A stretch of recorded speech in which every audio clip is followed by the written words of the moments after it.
I deeply believe that generational politics is the fundamental way to understand political developments. The generational argument, I have been saying this over and over and over on CNN, is that is a critical issue that is completely underreported. I think we see a generational contest like we haven't seen in some time with this election.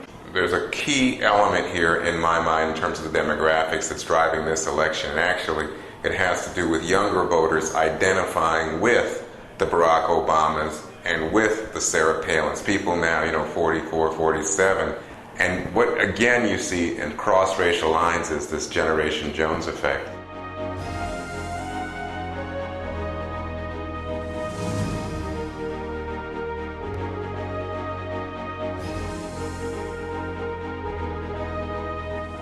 Boomers identified with their parents in many ways. Generation Jones, they're just much more distant from the FDR, the world of FDR. We lived in college during the Vietnam years. We understood what Watergate was because we were riveted to our TVs watching it. That's a very different life experience from the Jones generation, which is now what Senator Obama and Governor Palin represent.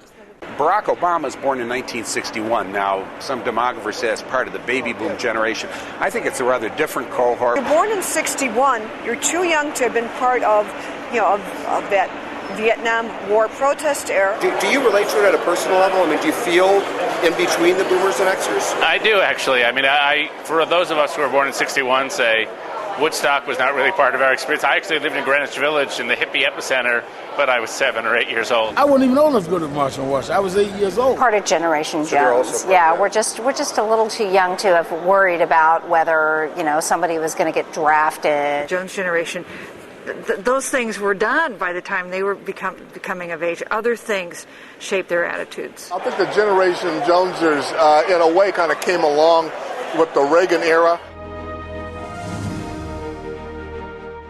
You look at Barack Obama and you are seeing somebody from a different generation. When he was coming of age, the defining figure of politics was Ronald Reagan in his ascendancy. So it's a whole different cohort. It's a whole different dynamic. The torch is being passed to a new generation of leadership led by Barack Obama. Came of age sort of in the latter part of the 70s, and it's really a very different time. Obama, I think just by virtue of his idealism, he doesn't feel like Generation X. Obama clearly isn't a member of Generation X. Barack Obama, I think, sort of fits the demographic profile that I fit in, for example. 49 years old, somebody who really was the tail end of the baby boom generation, obviously not a Generation Xer, somebody who falls into the Generation Jones. Generation Jones caught in between. It would make him part of Generation Jones. It's certainly before the Gen Xers and after the bulk of the baby boomers. You look at Senator Obama, there's no question.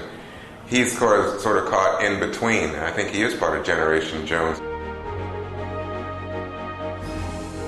What I am finding being out in the field is actually that Senator Obama and Governor Palin really sort of represent this new generation, and people really do feel like they are a new voice. The addition of Sarah Palin to the Republican ticket is kind of, hey, here's conservatism, and rather than it being a foreign concept and a packaged product, for the Jonesers, at least the guys I hang out with as Republicans, they're holding up a mirror to us. It's interesting to me that a Gen Jones person like Obama has aroused those younger people. All us fellow Generation Jonesers, those of us who are about to get screwed by Social Security running out, all those issues, we definitely have to vote. Stand up for a fellow Generation Jones. Vote Obama.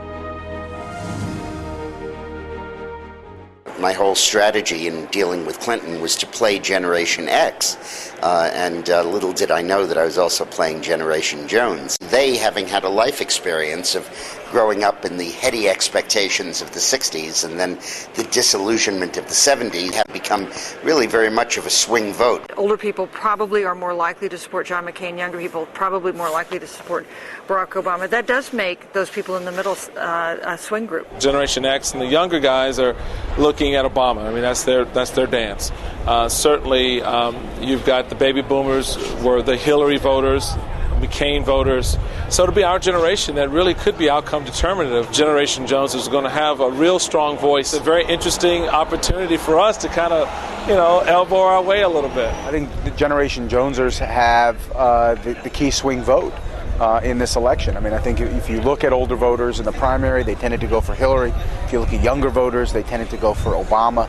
It was that generation in the middle that was often conflicted between the two and split fairly evenly. So critical voting electorate.